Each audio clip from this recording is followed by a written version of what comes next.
check the piston diameter here, making sure it matches the spec sheet before we decide if we can reuse them. Comparing the measured values to specifications. The clearance checks out. We have a solid foundation to work from. You can see the extent of the corrosion once we clear away the silt. This bearing is completely shot.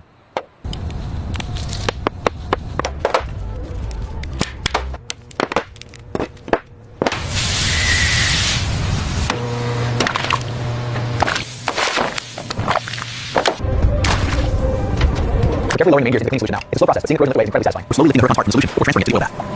With the main bearings in place, the crankshaft is gently lowered into the block. Precision is everything here. With the bearing caps in place, we meticulously apply the correct torque sequence. Listen to the click. That's the sound of precision. Getting the timing components back in is always satisfying. We'll seat the cans and then loosely install the caps before we set the timing.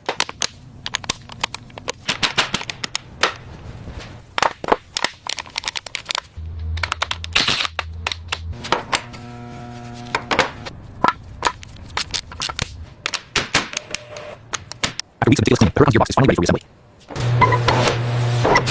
With the sealant applied, we torque the bolts down evenly, ensuring perfect seal on the gearbox housing. Now we carefully remove the caps one by one, making sure to keep them in order is key to a smooth rebuild. After months underwater, we finally have a body